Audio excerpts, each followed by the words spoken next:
son, where'd you find this? Buckle up, buttercups. It's time to get down to business. It's the Totally Legitimate Business Podcast. Totally legit.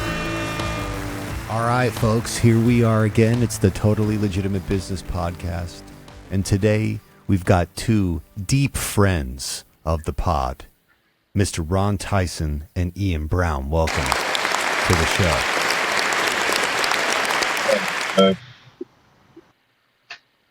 Thank you both for joining. And I talked to Ian about doing an episode.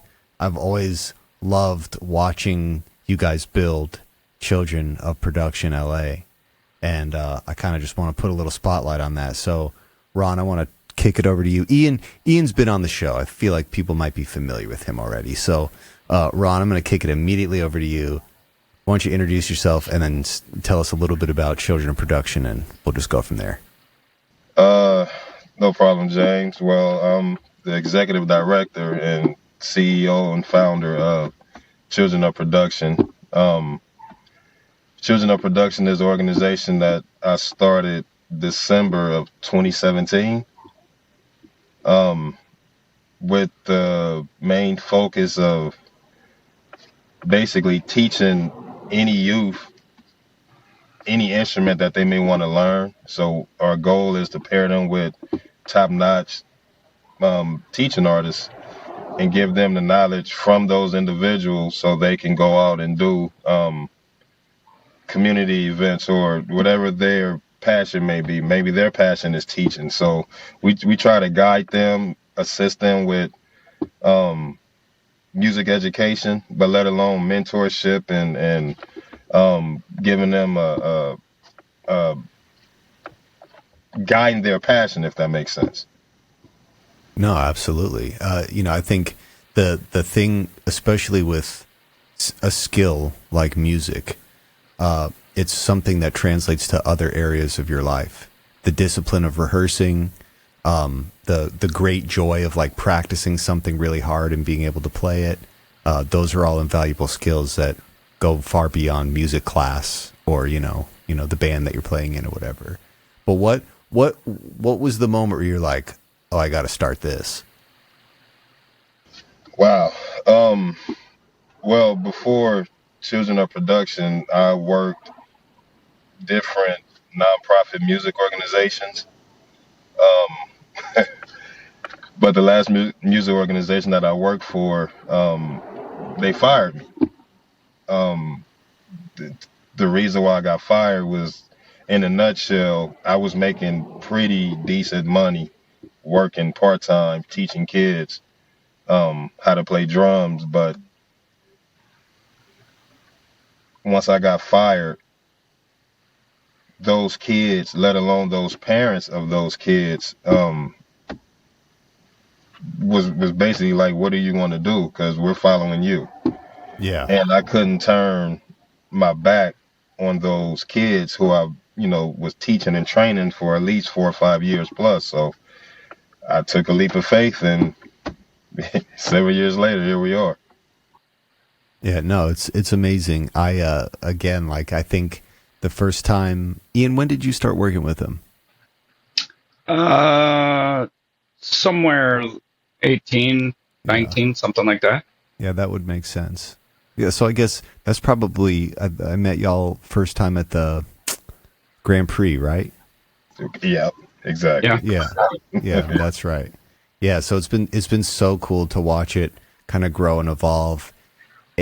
I want you to kind of explain how you start this thing and then almost immediately you're doing stuff in music videos and movies, and was that like from an existing network that you had, or was the steam behind this one different?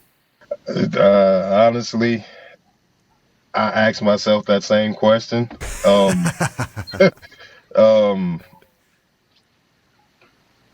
What?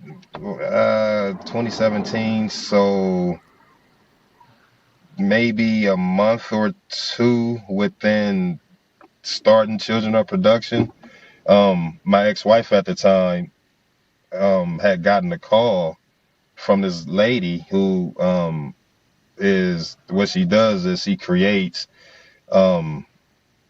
She's a marketing agent, if that makes sense. So she does like Yeah. all the high end award shows, such as like the BET award shows, the MTV award shows, the big event out in New Orleans called the Essence Festival.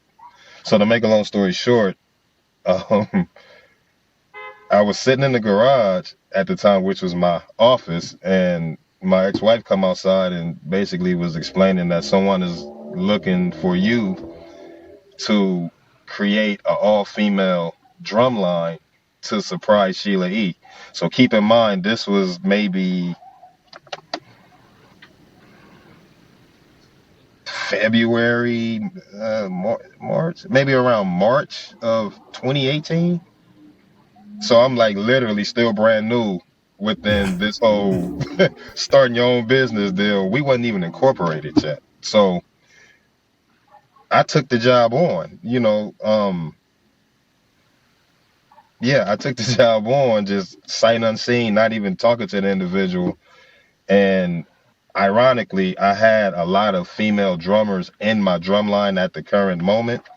And I always taught or have trained a lot of female drummers in the past. So I took the job, and I think I had around 7 girls that I already initially had or previously trained. And then there were maybe 10 other female drummers who had experience, some who didn't have experience, never put sticks in their hand at all.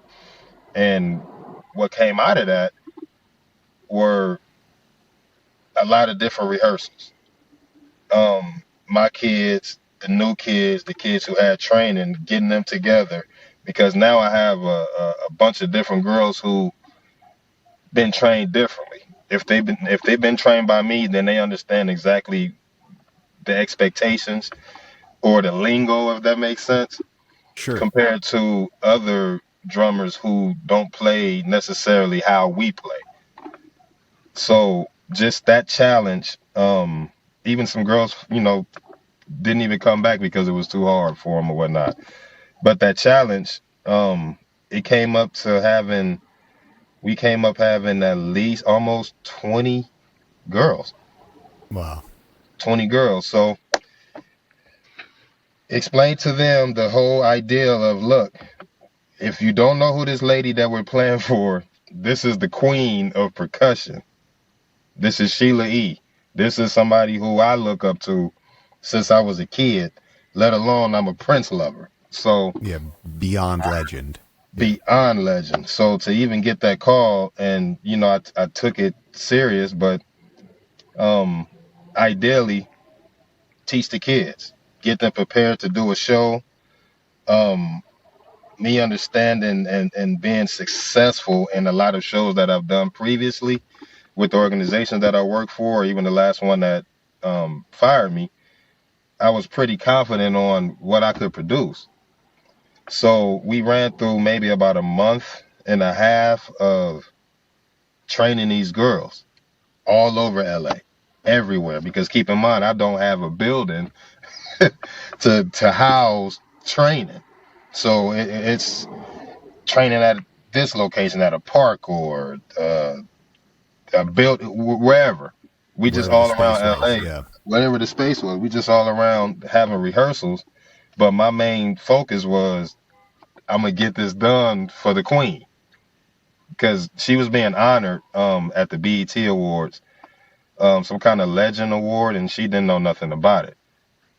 So basically, she was getting on stage to accept her award, and not understanding that she's about to be greeted by a bunch of female drummers. So those 20 girls, we got them uniforms, got their hair done, makeup, no funding. Like literally, I don't even think we had an Instagram page yet. I mean, that's how brand Wow. new, that's how brand new, James, we were. You understand me? So Yeah. to get to Sure. that, and my main slur to the kids was basically after teaching them and getting them to, at the time it was called the Staples Center, but right now it's called Crypto. To get them there, I basically explained to them, look, I'm satisfied with what I've seen. I know this been extremely hard for some of you who never been with or been trained by myself, but I have the utmost confidence in every single one of you. You guys, they look beautiful. I mean, those girls did an amazing job. Only thing I want Sheila E to do is just stand up and applaud. If she stands up and applaud, we done our Mission job. success. Yeah. We've done our job. Well, that's not the case, and that's not what happened. So now I'm fast forwarding to the actual show. We're there. The girls are there. The girl drummers, they're strapped up. They look nice. They're disciplined. Everything. Can you guys hear me? Yeah, we got you. Yep. Okay, so once we performed, Sheila E is sitting down in front of the stage area. So once the girls came in a line, they performed. We did what's the Sheila E song?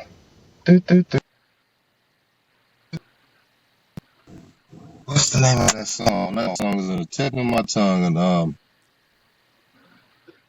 it'll come to me once I finish the story. But we did we did her song, and once we finished performing, I had them at attention. Sheila E stood up. Now keep in mind, I only wanted Sheila E to stand up, and even if she just did that, James, and sat back down, Yeah, I'm happy with that. Sleeping good tonight. Yeah. Oh, most definitely. I'm going to bed with a big smile on my face. Well, she stood up. She walked up the stairs to the podium. And the first words that came out of her mouth were, "Who said girls can't play drums?" After she said that, everybody, and it's about 1,000 people and they're clapping, and once she got up there and said that, she grabbed some of the sticks from one of the drummers, and it's just an impromptu jam session on the stage. Now, keep in mind, James, I had so many drummers. I had drummers in front of the stage. I had drummers on the stage. And after she said what she said, now keep in mind, I just wanted her to, and like I said, I would have been fine with that. But for her to get on that stage and say what she said, who said females can't play drums, and then jammed with my girls, that was amazing. She jammed with them so much, she walked my drummers out of the whole ceremony. She literally walked the drummers out the ceremony. Wow. So I don't know what came under me, but it at that moment, it was like the Lord said, okay, now you see. Now you see. So, yeah, I still ask to this day how that even happened. But that is beyond epic. And did the girls? I mean, some of the girls didn't know who Sheila E was, but like after that, was it impressed upon them like how epic that was, or do you not think they'll get that until they're older? Some of them knew, and some of them understood right at that moment because they saw the glitz and glamour, the lights. They saw everything. So even after she walked the drummers out, usually, and I still do this to this day, Ian does this as well, we'll have like a powwow after every performance. I don't care what it is. We'll sit and talk about what we saw, what need to be fixed, so on and so forth. And that's exactly what I was doing. After I said what I said, some of the drummers and parents was getting ready to leave. So one of the security who was working the event, who's real close with the event planner, I I didn't hear my phone ring, obviously, because I was talking. At this point, they was trying to contact to say Sheila E wants all the girls to come to the back. Now I'm in the parking lot. Hey, come back! Yeah, right. Don't leave! Trying Hey, to round them up. Yeah, exactly. trying to round everybody back up. Thank God I was able to get everybody to come back, and we was back there with Sheila E for about 15 minutes, and we were sitting, talking, took pictures. She was just extremely impressed. That was all on a Thursday, I believe, night. All that happened on a Thursday. I get a phone call Sunday, and it's Sheila E's assistant. Hi, is this Mr. Tyson? Yeah, this is me. Hi, this is Sheila E's. She wants to speak to you. Yeah, man, Sheila E had a Sheila E's phone calling you. conversation for 45 minutes. Literally, me and Sheila E talked after we performed for her Thursday. Me and her had a conversation for 45 minutes. Now, if it wasn't Thursday, just like I told you, I had my confirmation already. Yeah. I had my confirmation. Now, Sunday come and to get that, and it wasn't just like, oh, thank you type deal. It was more so like, how did this happen? You know, and I'm like, wow. So we sat and talked for 45 minutes, and it was probably the most, I think it's probably the biggest thing that changed my life. And like I said, it was a double confirmation on I'm doing what I'm supposed to do. Yeah, right. Yeah, I mean, it sounds like that whole, as you describe it, that whole situation kind of sounds like a spiritual experience. And then Being in the space, it and sharing didn't. that moment, and having that connection. Yeah, it was like extremely mind changing, mind blowing, mind blowing. Like, man, all I needed was just to And do that. that was what that was a year after starting. No, Not even. no, we weren't even 6 months in. Right into the fire, huh? Right Like, into the fire. literally, I got thrown Jeez. into the fire like 4 or 5 months in. Let's see what you can do with this. That's just how I took it. I didn't know who I was taking it from. You know, maybe the Lord was just putting this in my face to see. But you knocked and the door got opened. yes, You knocked. most definitely. You knocked and the door opened and you just walked through the door. Sometimes when you're doing the right thing, that's what happens. Yeah, it was it changed my life. I mean, for the better, obviously, but I mean, it I changed. I knew it was a fast ramp up, but I didn't realize it was that quick. I thought you had at least been doing it for a couple years before that. No, That's so crazy. So at what point wasn't the movie shortly after that too? so exactly. So even from 2017 to 2019, it was I mean, our resume shouldn't have been what it has been from 2017 to 2019. As fast as the accomplishments or the things that we've done. To even meeting Ian in 2018, starting from 2017 to doing the BET to back me up, because I'm probably kind of lost on my years, but I know we did the movie. So we one did, of one of my first ones with you was the Homecoming music video. That was for right, UCLA. Oh, yeah, UCLA. And then where I can't remember, there was probably a couple other ones that were pretty awesome. I don't know if we had the UCLA gig yet. We do a UCLA gig every year. We've got one, the same UCLA gig is coming up at the end of October, where we just play a big greeting for some of the new kids. And shortly after this music video, then we got a call from one of, it's Ron, it's your godmother, right? Yes. And she knew the lady that was doing the music for this movie Little. she had also done music for, I think it was Coco and a couple other movies that she'd done. And Coco, Shrek, Fast and Furious, Little. Yeah, just a couple movies. yeah, Just a couple little movies. and like, to piggyback off what we were just talking about, it's like our kids, we try to hype them up as much as we can. Like, hey, we've got to learn these pages of music for this movie.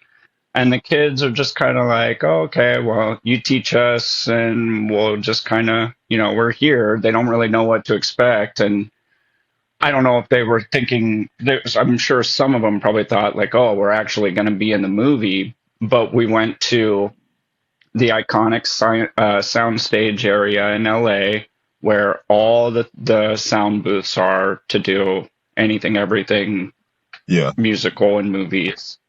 Yeah. And we were in a room for the better part of a day. And, it's like one of those things where it's the movie, or if it's the Walt Disney Concert Hall, or if it's playing for Sheila E., they never really fully know and understand how huge it is until it's done. Yeah. So we can tell them oh so much, and they do understand. But like this year at the Walt Disney Concert Hall, the ones that had done it before, because this was our second year going back there, the ones that have done it, they tell the new kids, they're like, hey, this is a real serious thing. And just kind of spread the word of how vast and huge this is. And I mean, every seat in that place sold out. And then, them knowing that there's going to be an eruption of applause and standing ovation, this, that, and the other. So there's this sense of kind of, passing down the torch to the new kids after going through it one round to kind of understand how huge it is for them. But going into it, we'll practice for a month and a half where it is just straight our Disney crew, and that's it. And they're just tired of playing the same 5 cadences over and over again. And they're just kind of like, what is this for? Like, same this, that, and the other. And then just wait. Yeah. Just then see. once Just wait. once they get in the doors, they're like, oh boy, okay. Well, it's just crazy too, because you're giving kids, like, what's the age range, youngest to oldest? I think our youngest is 6. Our oldest is 16. Yeah. Like, you're giving those kids kind of an inside look at, like, one of the things that I wish people had told me sooner is that, okay, maybe I'm into music, but the likelihood of me being in a band that makes money is slim to none. But it doesn't mean I can't work in music. It doesn't mean I can't do things that are related to that and use my musical knowledge for something. And you're giving kids, like, at a very young age, access to, big productions. They can, and they're learning stage etiquette and camera etiquette. And I don't know. It's just like such a cool experience. I thought it took you longer to get there. It's blowing my mind how fast, now that I'm thinking of it, like, even, I guess you were probably explaining it to me at the time, but I just didn't understand. But that's crazy. And to see, it's almost been going for a decade now. So I guess my next question would be, like, of the things that you've done at this point, what are your guys' personal highlights? Sheila E. sounds like it was one, but I'm sure there have been other moments where you're like, wow, this is it. Every time I think I've reached the top, we hit another plateau.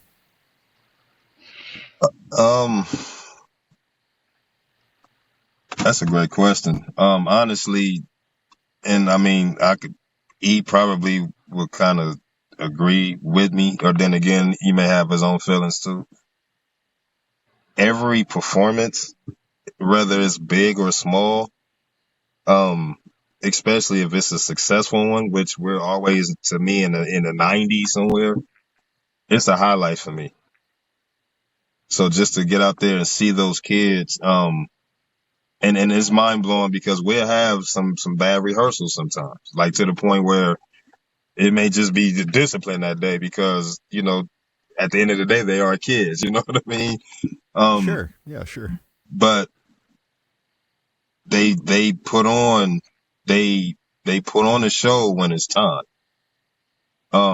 So to me, that honestly be highlights for me. Whether it's doing a performance for Uncle Pookie in a alley somewhere, to doing the BET Awards, or doing a movie or a rap video, I'm just as equally satisfied, I guess. Yeah, So I mean, 100%. Yeah, I mean the shiny stuff is awesome, meaning the Walt Disney Concert Hall, or being a myself or Mr. Tyson or one of the kids, and being able to go into like an AMC theater and actually hear your music in a theater. But one thing actually, as of recently, that stood out is we played this barbecue competition, and we've got all of Sick. our kids lined up ready to go out and perform, and they're just as nervous as any other gig. And there's probably 1,500 people at this gig, and up on this balcony is this just group of people, probably about 10 people, and they're all taking photos of the kids, just standing there at attention. And they're like yelling at our kids, like, "We're with you, we're rooting for you. Where are you guys from? What part of town?" And yeah, we're like, "Hey, we're local. We're from literally right around the corner." It was at right the around the Compton corner. Airfield. And it's stuff like that where those people follow you and cheer the loudest, and they follow you throughout, the whole existence of COP. Those are fans for life. Those are special goosebumps that you get as well. Another one too is like, um, we don't really mean to have it be this way, but we've had one male captain in our drum line. The rest have all been females.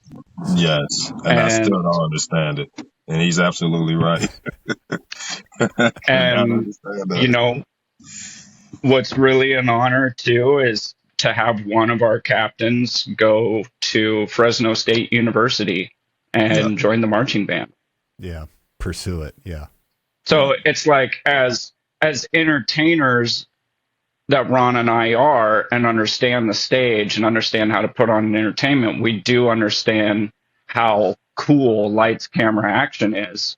But as teachers, you know, that's a whole nother level of goosebumps when you see just how the kids are affected by, even other little smaller things like a barbecue competition, or going to college to do music, or doing this, that, and the other. We've got another drummer that's with us right now, and he is in a rap group, and he's touring. Wow. He's That's played awesome. shows in Texas. He's played shows all over. And his mom sends me videos all the time of like a couple thousand people at a gig. That's awesome. And he's not even old enough to drive yet. So, I mean, I I can't speak for Ron, but the teaching thing definitely fell into my lap. It was something I wasn't really. I thought I was going to be a long-haired rock and roll drummer for the rest of my life. Yeah. But that transition from me being on that stage to building the fundamentals and teaching in youth, to be able to kind of, I don't want to say take my place, but to get out there and do it like I love to do it. That's something really special Yeah. too. Carry on the tradition. Yeah. yeah. Yeah.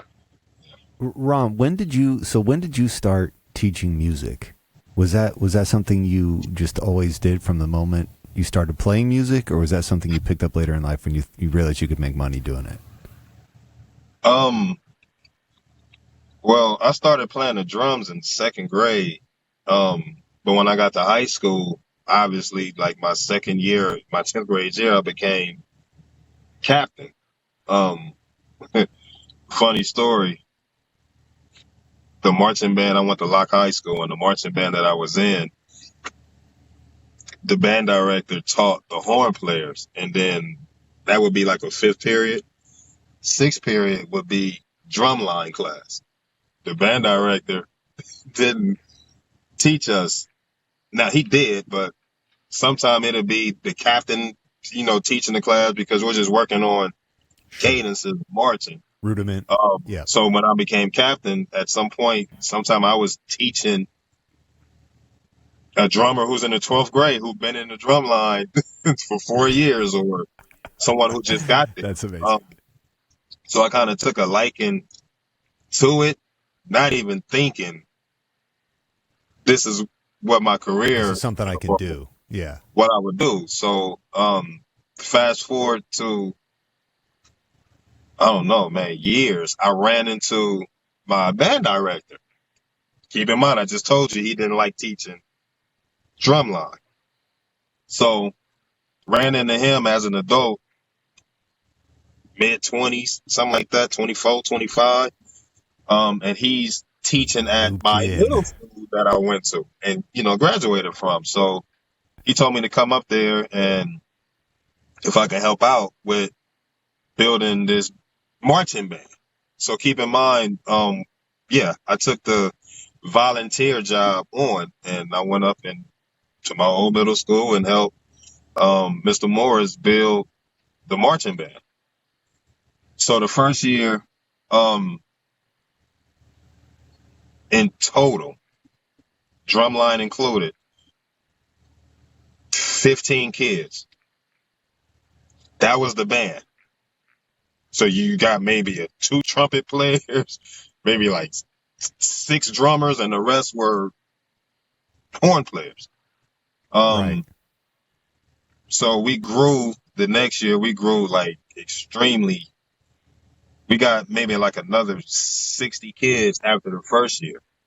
So we had a small band, and we started doing the King parades, and then it started growing after that to the point. The third year, the band director had some, I don't want to say licensing issues, but credential issues. He had some issues he had to go handle. But me being there, James, every day, the principal, the teachers, everybody, well, except the principal, obviously, but everybody thinking I'm literally on payroll working there. I was the band director while he was taking care of his credential stuff. So, like, literally, I'm up there working as the band director. And I guess at that point, I started developing a passion for it. And I started working for after school programs, and yeah, it just never stopped from there on out. Yeah, it's really awesome. My dad's a music educator, and he kind of said the same thing. He started playing piano when he was super young, and then over the course of his studying music, he developed a passion for teaching other people how to make music. I don't know. For me, the ability to make music or express myself playing an instrument, even if it's just alone in my room, that's huge. That's like a big component of my mental peace. I have to do that. If I don't do that, I get really agitated. And even just teaching kids that, like it's good to have an outlet, a creative outlet, and to channel it and to put time and effort into practicing. And it's got to be super rewarding, literally taking somebody from not ever having touched a drum set to being able to keep a beat and march and do, embellishments and stick tricks. And I don't know, there's just a really cool component to that. And I could understand why it would be a little bit addictive. Yeah. It's, for me, it's so many different reasons to keep doing what we're doing, because even if we teach 100 to me and we only reach 1, our job is done. Right. And just like Ian was referencing to, we had kids that that's gone to D1 schools, to, you know, the military, the service, to even my very first captain that I've ever had, she has her own drumline organization in St. Louis, got Oh, her wow. masters, got her own company. Super cool. And even So James, oh, sorry, go ahead. E. James, that sweater that I sent you. So we have our own little zip up hoodie. On one side it says Children of Production, and then the other side says Goat Vision. And Goat Vision is the very first captain. It's her nonprofit out in the Midwest. That's so cool. So we collabed with her and her nonprofit. So it's both of ours. It's the original captain and her nonprofit, and then us. And then we had a local friend from Nebraska design the back of the hoodie. Yeah, that was Saber, right? Shout out Saber. It was Saber. Yeah, everything, man, everything is so just in the community. I mean, we've got friends that are designing T-shirts. We have, you know, family members that are helping us out in every which way possible. I mean, everything is just all DIY, just through friends, family, parents, and everything. And it's all worked out really, really wonderfully. It's just so many cool opportunities that you give to kids. Again, just to see, like, and you're right. Some kids you're gonna teach them, and it's not going to be a huge component of their life. It might just be something that they do, but they might take the skill of practice away from working on drums and apply it to whatever they do choose to focus on. But it's really like just opening at a younger age, saying, "Hey, there's so many possibilities in this world. This is a big, crazy world, and you can choose a lot of different avenues with a little bit of hard work and practice."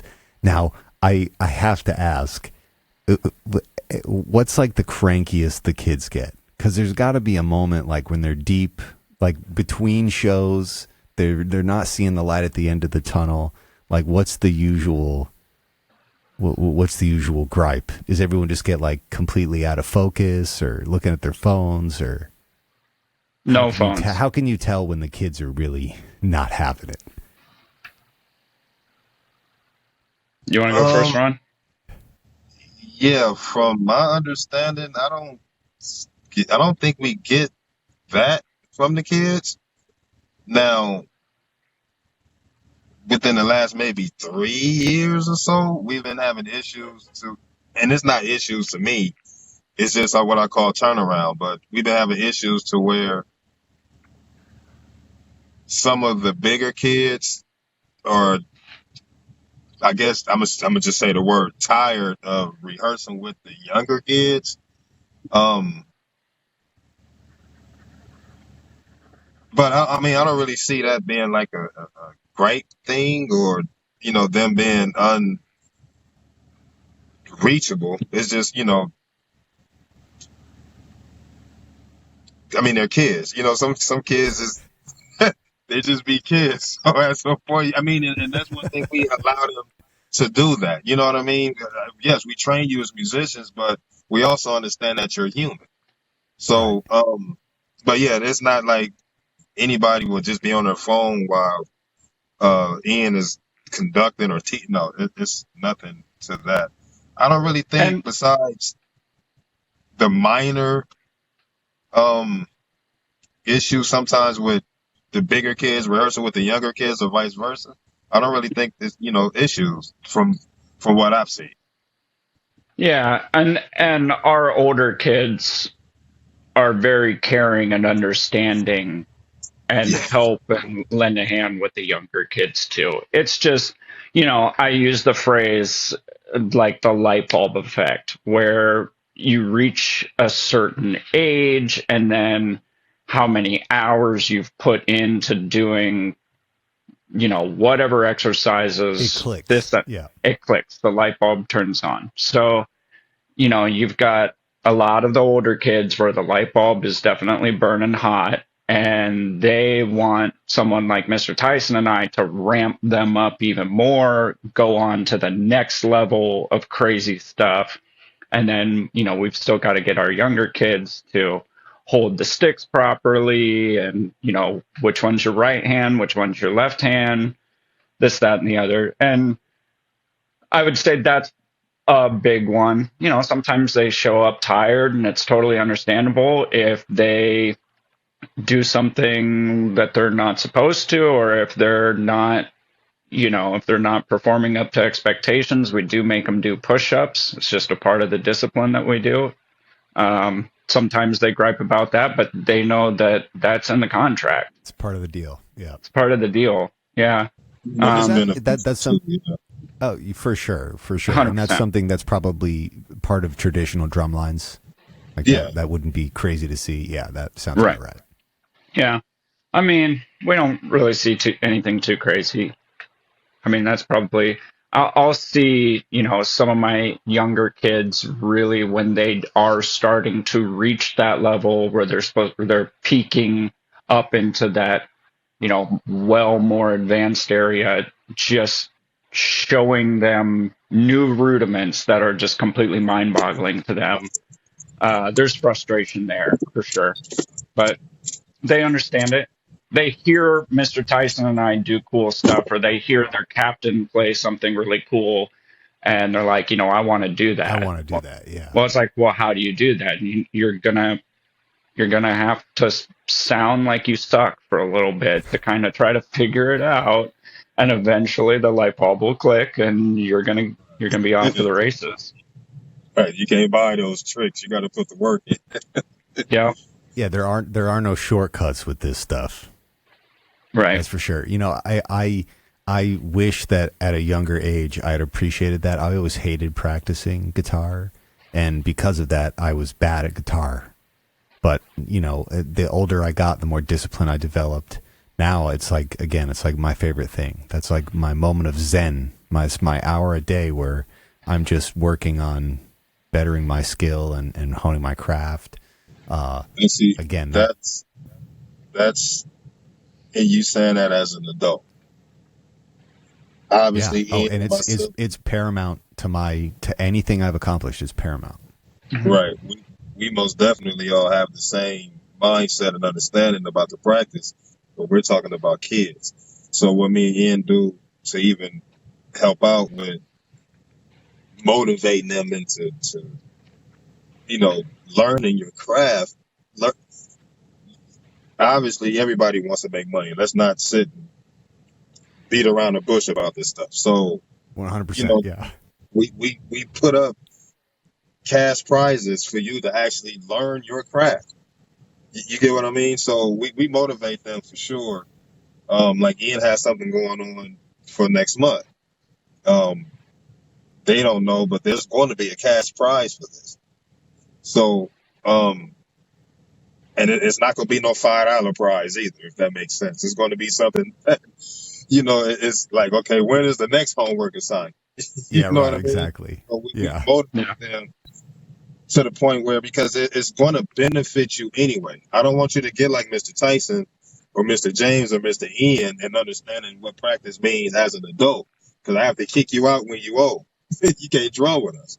So we want you to understand this as a youngster, so it becomes like it is to us, common.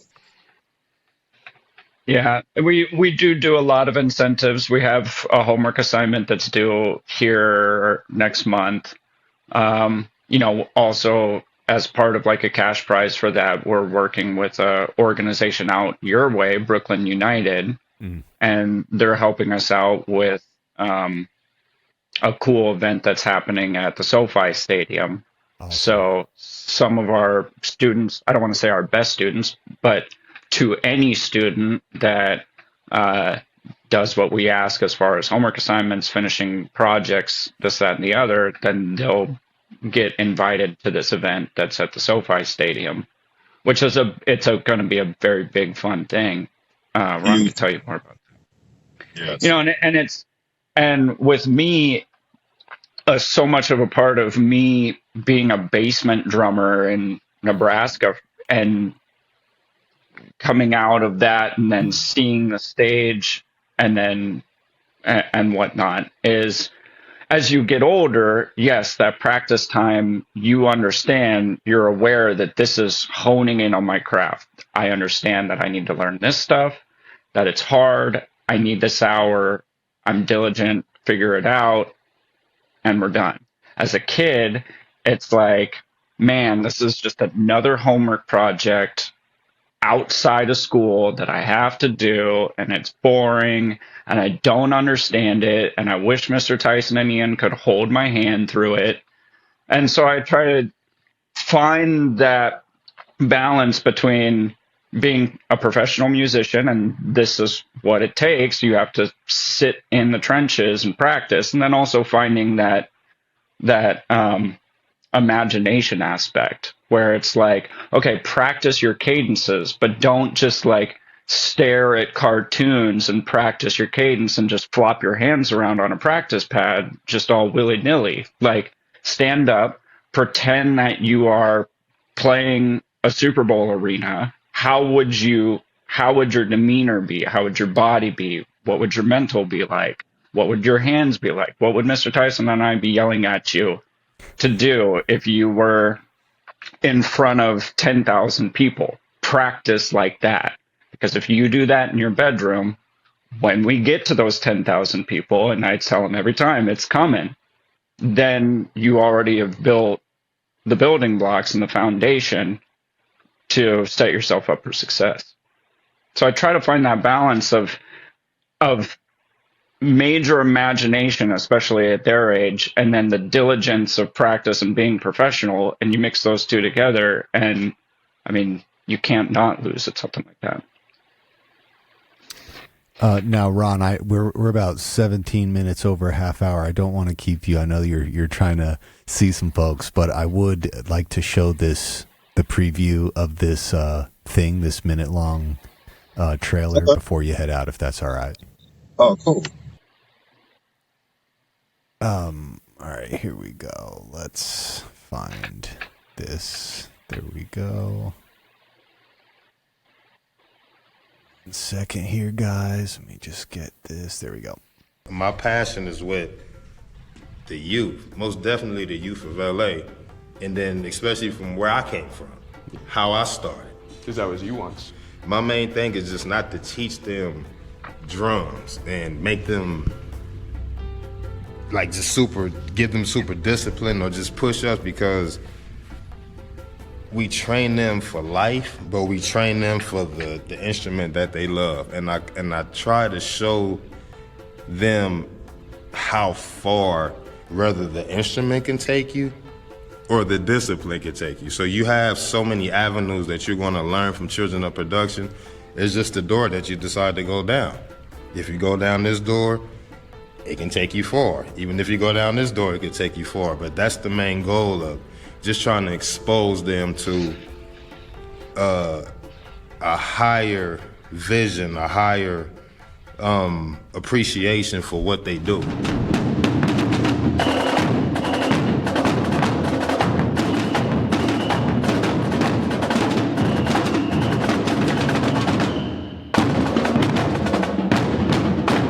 If you only want, or if you're looking in LA for anything that's HBCU culture, drumline wise, it's only children of production.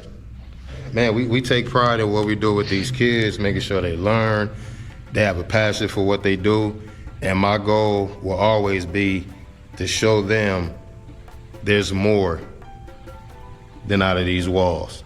There's more than off of Central. There's more past Inglewood. There's more you just don't know.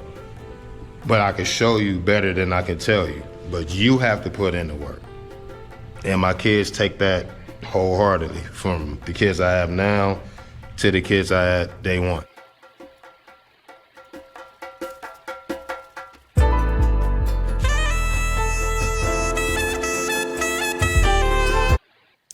That's amazing. So what this is for a thing, like a series of guys working on? Just what's the backstory behind this? This is obviously just the trailer, but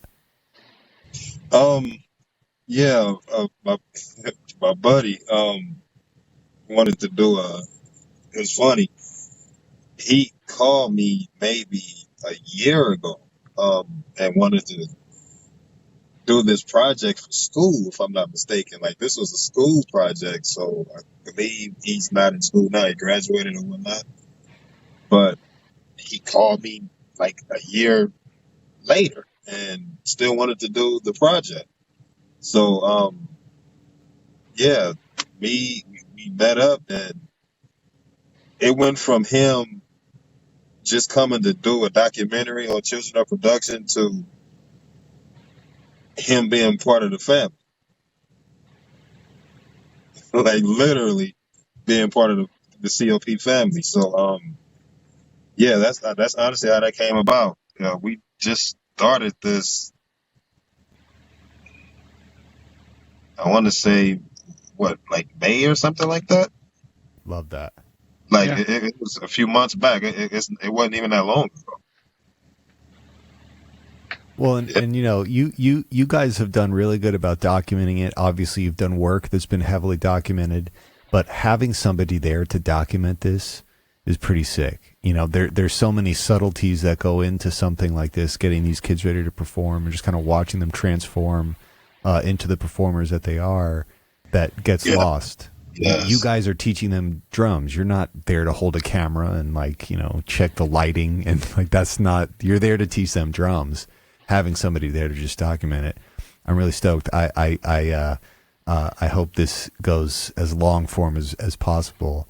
And again, if he's with the family now, it's just having somebody there to document the things. It's just one of those things where when the kids are older, they'll actually be able to go. You know what I mean? They'll be able to go back and be like, "Wow, I didn't even realize they captured that moment. I've completely forgot about it until just now." And for y'all. I've never even seen that, so that was amazing to see. That was amazing to see, because that was Ian. Ian basically said, "Hey, we're going to do this podcast. Get us a trailer together," and he got that together. It looks great. I'm really excited to see the rest of it. And then even before we go, Ian has changed my life, let alone the company of COP as well. Ian probably will tell you I was a real, and even still to this day, I'm a stickler of who I allow around my kids, let alone teach my kids, let alone leave with my kids. Ian got that torch passed to him probably within a year. And I mean, I've worked with people for years and probably wouldn't do what I've done with Ian, because at the end of the day, these are kids. You know what I mean? And some instructors have different ways of teaching. The yelling method, or you may say something that you may not think is harmful, but these are still kids. That was stressful, but there's no more stress. I haven't been stressed. And what I mean by stress, as far as finding somebody that I can do that. Yeah. Rely, and not just rely, like just coming to teach. I'm talking about really teaching, making, looking, because they become your kids too. Sure. You get what I mean? So yeah, Ian, like, that's my brother. I mean, I don't really know how to put it. Like, as far as I'm concerned, we got the same damn blood. It's quite astonishing how much alike we think constantly. I mean, 2 practices ago, I walk into the door. It's like, hello, we hug each other. And then Ron's straight to business. And he's like, so I was thinking, instead of us doing this when the kids walk out, I want to do this. And I do one of these, like, I remember that. I was just going to come in here and tell you the exact same thing we're going to play, how we're going to do it. It's just, and then we were silent. We're like, okay, we already know. We get it. And Well, yeah, That's what I'm saying. Like that right there. Like, that lets me know he knows what he's looking at. He understands. He gets it. You know what I mean? Yeah. So yeah, that's just he proved it right there. Well, and even I just remember when this opportunity came into Ian's life, there's just like a lot of very opportune timing and everything kind of being right. Now I'm like hearing the history and like putting together my memory of Ian talking about starting to work with COP. It was like the perfect thing for him at the perfect time. And you didn't know this, Ron, but you were getting a very diligent Nebraska Midwestern work ethic. And that's you know, something that I don't know, when we were kids, we were shoveling our driveway like 2 feet of snow before we went to school. So getting to sit down and play some music, that's fun. That's enjoyable, you know.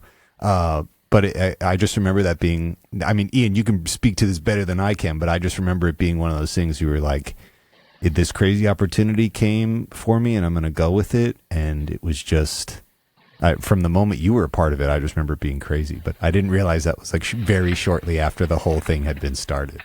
Yeah, I mean, 1000%. You know, when I started, so I was working just, you know, it was a huge low in my life, and I was working just this kind of dead end job. Through the job, I'd met Ron's ex, and she's like, "Hey, you know, you got to go meet Mr. Tyson." Next thing you know, I meet him. I go meet the kids. We're in the alley of some strip mall somewhere in Watts in Compton, Compton. right next to a horse trail, and just in some in in just some alleyway, pretty much. And from there, I just like every Friday, I just showed up, and from that strip mall led to another park, led to another park, led to probably someplace else, and probably someplace else after that. And now we've been really blessed with having a giant sanctuary to play at in Salvation Army on Central. And, you know, I mean, hopefully next will be our own keys to our own place. Sure. So It's just, you know, I said this before on another podcast you and I were on. It's a testament to commitment and consistency, and you know, going back to, you know, Ron entrusting me to be a teacher. I've seen, and I know Ron has, but I've seen 3 or 4 teachers come in thinking that they're going to teach children production, and they all leave. And I think a part of it is something I want to instill in the kids too, is like, don't leave before the shiny thing happens. What is all the work for if you don't make it there? Because there's always a shiny thing, and the shiny thing could even get bigger and shinier. Don't leave before you get the shiny thing. And, you know, we just never left. And yeah, I'm here. So it's kind of the story of us. No, I love it, and I've always loved it, and it's one of those things too where I remember, Ian, you were telling me about it and how jazzed you are on it, and I just remember thinking like, oh yeah, that's going to be an easy, like Ian's going to excel there. It's just, it's so funny, Ron, too, because it's like the web of connections that connect you guys. And the fact that you can kind of read, you've got that, you're riding the same wavelength. You've got the mental telepathy going because you're so locked in. It's just really funny. The time, had you met Ian another time, maybe that wouldn't have been the case. But the moment that he did come into your life, he was ready to grind. I remember him from the very beginning. He's like, "Oh, I'm going to teach the hell out of these kids. These kids they're going to be taught so good, they're not going to want to be taught anymore." And it's been crazy to watch all the cool stuff that you guys have accomplished. I honestly think everything aligned perfectly. The timing was just kind of unbelievable. But everything lined up. Like I said, I don't think it could have lined up more perfect than what it was. And that has nothing to do with just COP. I'm just saying that the whole relationship with that me and he has. It's something. it's something that obviously I would never forget. And like I owe that man, I'm talking about Ian, I owe him so much because when you see children of production, you just don't see me. You understand what I'm saying? Yeah. They see Ian, even Mr. Fred, but for sure, as far as day one, they see Ian, and everybody. I mean, like it's just everything just been so perfect. Now, as far as the work ethic, Ian,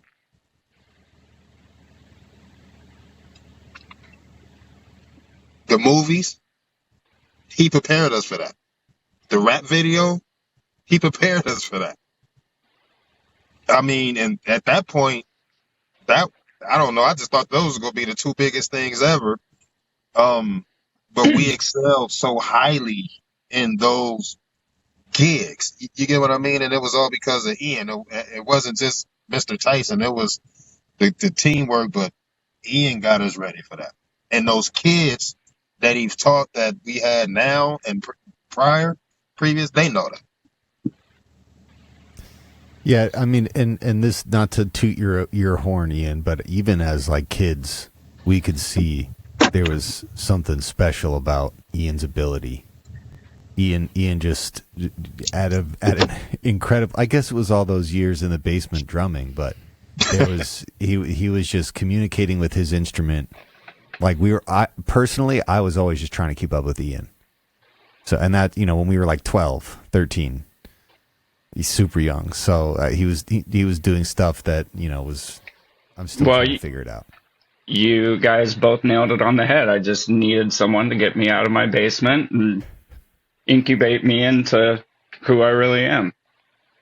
Just needed someone to come help save me. You both did. So thank you guys. Well, this is music is powerful. Music is powerful. Oh, most definitely. Yes. And the biggest annoyance to me is that it's not mandatory for kids to do at least 1 year of it in school. It is a powerful thing, and the connection you have with your instrument, and like my voice, my speaking voice, my personality, those things, I learned those things from learning my instrument. I learned how to speak on my instrument. I don't know how else to describe it, but like, I think it's a powerful thing that everyone should do. And, you are changing the world. You're literally arming the next army of musician Jedis to go out there and appreciate the subtlety and beauty of life through, and have music be that gateway. I don't know. It's a really special thing what you guys are doing. So all of the success isn't a surprise. Really, what would surprise me is like where you're going to go next. And I've always loved that every time it's just like some ridiculous level up, and much deserved, praise and again, the kids appreciate it. They love it. You're opening up opportunities for mental health even. Yes. Have like personally, I feel like music it provides it for me. I know I'm not alone, and I know as a kid for sure it is what allowed me to keep my head above water, especially through my more emotional years. 100%. I mean, I see it in some of my kids. I can see how it affects a lot of our kids. I've got a couple that it definitely is that it's for their emotions, it's venting, it's being able to hit something really hard. It's being able to get their mind off of this, that, and the other that is affecting them throughout the day before drumline. I see even just being a leader of your own section or the line, how that helps with like managerial skills later on down the road when the drumsticks are no longer in your hands, being a leader of a job or of your own organization or your own business or your family. Or your family. Yeah. Absolutely. I see those building blocks being built it's a whole nother light bulb that's being created. Yeah, and going back to what you were saying too, it's like, one thing, I can't speak for you, Ron, but I'm sure, you were surrounded by concerts and you had a lot of just access and were around music, at our kids' age. And Yes. I know with me, we would go to the Lead Center in Lincoln and go see an off Broadway, and my parents would buy me a set of binoculars, and I'm just honing in on the drummers and the pit percussion. My sister was in marching band, and I had the camcorder, and it was always on the drum line. I was just surrounded by live performances, and nowadays I so highly encourage it because it's a lost art. Kind of can't help it sometimes too when the bands or the musicians that you do want to see are, hundreds of dollars for tickets. But we try to get our kids every year to Drum Corps International to go see like the professionals big of time, marching yeah. bands, and just the awe that our kids have with that. And this event that's coming up is basically bringing. Well, Ron, what is the event at SoFi? What's going on? So it's the Honda Battle of the Bands.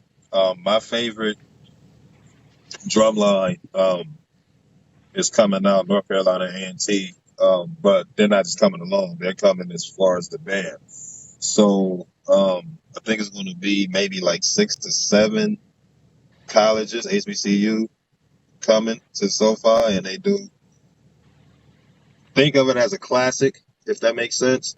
Yeah, sure. It's just coming on the West Coast finally. So this is going to be oh my God, I can't wait to get there, man.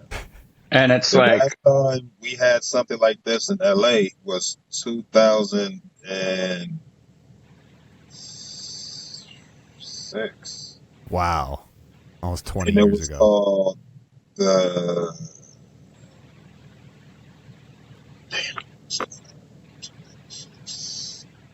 it was a classic. The Angel City Classics. That's what it was called. The Angel City Classics. And it was held at the Coliseum. So, but the way that they did it, it was a classic. So this one is going to be actually Battle of the Band. So I don't want to get you kind of confused because the classic, it was only Morehouse and Prairie View A&M. This that's going on next year is going to be, like I said, 7 to 8 bands. No football is involved. This is strictly Just marching. music. Yeah. So I take that back. But still in all, we haven't had anybody from the South, HBCU, come to the West Coast since the Angel City Classic out here back in 2005. I'm gonna just leave it at 5. It's either 5 or 6, but we haven't had anything since then. And the reason, and it got me upset, and I'm still upset to this day because I think they should have had this continuously. Recession. It was done by Allstate, and they said they didn't have more money. So. Yeah, but this.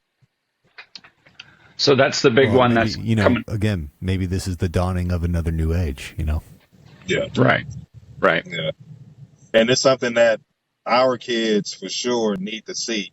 And I'm not trying to toot COP or myself or Ian, but, and I say this to anybody, the real drumline stuff, it's children of production as far as on the West Coast. Yeah. So it's like, to me, it's mandatory for us to go to this event. Yeah. Oh no, for sure. For sure. You're kind of like selling them on YouTube videos. Like there's bands out there. I promise you, you can only see them here. But the crazy thing too, our kids go and look at that as well. So it's not just myself or Ian telling them, oh, go look at. They come and say, Mr. Tyson, have you seen this? Yeah, hey, that kind of stuff, and Ian will go look for it or myself. So it's resonating to them, but they never seen it before. Yeah, it's a whole different experience. Yeah. Oh, tell me about it, man. they've never seen a 50-piece drum line, with the exception of DCI, but it's a difference. You know, I mean, it's different. So for Yeah. them to see that is going to be amazing. Yeah, it's much different. You know, DCI is a whole different entity compared to this stuff too. You know, we are more so what Ron is talking about, but we still have discipline and little elements of DCI as well. And you get both all throughout Los Angeles. You know, when you go more outskirts of town, Azusa and outside of Los Angeles, everything is more DCI, more strict, more straight laced. And then, you know, once you go inner city, everything is party and boom and show. And, you know, that's where the real fun's at.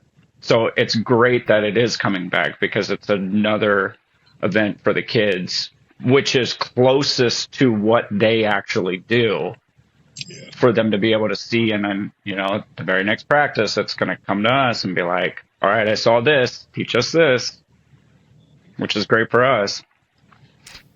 Yeah. And getting assaulted by, the power of a large group in a stadium, there's nothing like that. Coming from schools that had good music programs, I saw a lot of collegiate level, like epic collegiate level bands. But this thing at the SoFi sounds like it's going to be way cooler than that. Yeah. Well, and way and more interesting. Not only that, but a fan base that's like very encouraged to express how happy and excited you are. You go to a DCI competition, it's like you're at a golf game. It's like they have the quiet signs up, right, and you just have to be very, you know, mind your P's and Q's, right? Where this is like scream till, you know, you lose your voice because you're having so much fun. He's right. It's just amazing. It's amazing what you guys have put together, and I'm just super excited to see what you guys do in the future. It's like the possibilities are endless, and you know, I think you guys are kind of keeping that, like, you guys feel that way. Possibilities are endless. We can do anything. So the endless possibilities continue to come your way. Let's wrap it up here. I know we've kept Ron super duper long, but thank you guys so much for doing this with me. And Ron, Ian, is there anything else you want to say? I'm going to have links to all of the Children of Production pages in the description of this video if you want to check them out. But any closing thoughts, Ron and Ian? For me, I honestly just appreciate the access and just the love and support that you give, James. You already know how I feel about you. We brothers. I don't give a damn if you move to New York. We have to figure something out. But other than that, no, I just appreciate both of you guys. And just thank you for the opportunity, really. Yeah. I guess I would say, you know, thank you, James. You definitely are a part of the family. Yes, sir. And, you know, I mean, we are, you know, we're an organization that is Ron, myself, Mr. Fred, Miss Jovan, and all of our parents. We're the ones keeping this thing afloat. And it's a small but strong group, every one of us. And, you know, just the support from whoever we can get it from, we really appreciate it. I guess this is where I do my like, share, and subscribe. Yeah, follow us at Children of Production LA. Go to the links, they're in the description. You know, anything helps, man. Anything helps. Helps these kids a long way. Really, really, really makes them feel special. A lot of these kids, you know, with the way the world is turning for them right now, they're just getting more shy. They're getting less exposure to music. All crucial things that built us three to who we are and what we can teach these kids now. And so, I mean, again, any help and support, we'd love it. It's definitely appreciated. Well, you guys. I love both you guys, and I have only wanted success from both of you, from the moment Ian started telling me he was going to be involved, and like this is the reason why I'll give my time and expertise anytime y'all need it, is because this is valuable stuff. Not many things I do in my life are going to provide a real benefit to anyone, but if I can enable children to learn music, that's probably that's probably the best thing that I could aspire to do. And that's why you don't need a huge family. You need a family that understands the importance of the mission. And the importance of the mission is getting kids to use their, in a world with shrinking hope every day, we need to give kids a way for them to establish their own hope, create hope, and inspire them to be the best person they can be. That's the service that you guys provide to the world, and that's why the opportunities open up to you. I've got another video. I'm going to let the kids play us out. I don't know the details on this video. If one of you could maybe just give us a quick backstory, which theater this is in. So this is the most recent performance at the Walt Disney Concert Hall. So this is our second year here with the organization that we are an affiliate with, which is ISOLA, stands for Inner City Youth Orchestra of Los Angeles. And this was this year's performance. All right, folks, this has been the Totally Legitimate Business Podcast. Thank you once again to Ron Tyson and Ian Brown from Children of Production. And hear the kids playing at the hall. Here we go.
This has been the Totally Legitimate Business Podcast. The end. With your host, James Oliva. Executive producers, Clint G and James Oliva. That's obnoxious. Sound design, mix, and master by James Oliva. Literally no one cares. For more Totally Legitimate Business, subscribe to our YouTube channel at Totally Legitimate Business or add us on TikTok at TLBpod. When will this end? Thank you for listening. Now get back to work. Move it along, buddy.